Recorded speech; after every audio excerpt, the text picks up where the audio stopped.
അസ്സലാമു അലൈക്കും.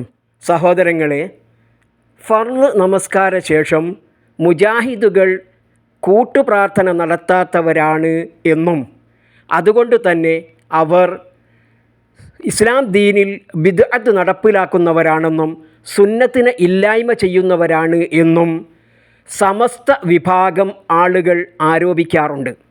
എന്നാൽ നബി സല്ലല്ലാഹു അലൈഹി വസല്ലമയോ സ്വഹാബത്തോ ഒരിക്കൽ പോലും ഫർള് നമസ്കാര ശേഷം ഇമാം ഉറക്കെ പ്രാർത്ഥിക്കുകയും പിന്നിൽ നിന്നിരുന്ന മഅ്മൂമീങ്ങൾ അവർ ആമീൻ പറയുകയും ചെയ്യുന്ന ഒരു രീതി നബി സല്ലല്ലാഹു അലൈഹി വസല്ലമയിൽ നിന്നോ ഖുലഫാഉർ റാഷിദീങ്ങളിൽ നിന്നോ അല്ല ബാക്കി മറ്റേതെങ്കിലും സഹാബാക്കളിൽ നിന്നോ ഒരു തരിയെങ്കിലും തെളിവായെടുക്കാൻ ഈ സമസ്തവാദികൾക്ക് കഴിയാറും ഇല്ല.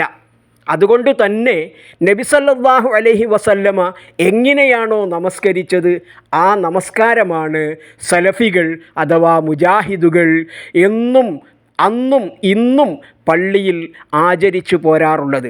അത് ഇസ്ലാമിൻ്റെ മാർഗമാണ്, റസൂലുള്ള പഠിപ്പിച്ച മാർഗമാണ്, റസൂലുള്ള കാണിച്ചു തന്ന മാർഗമാണ്.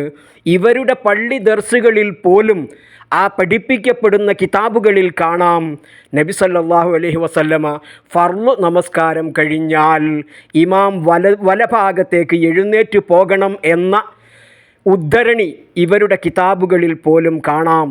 എന്നിട്ടും ആ സുന്നത്തിനെ മറച്ചു പിടിച്ചുകൊണ്ട് ഇവിടെ ബിദ്അത്തിനെ ആചരിക്കുകയും അതിനെ പ്രചരിപ്പിക്കുകയും ചെയ്യുന്നു. അസ്സലാമു അലൈക്കും.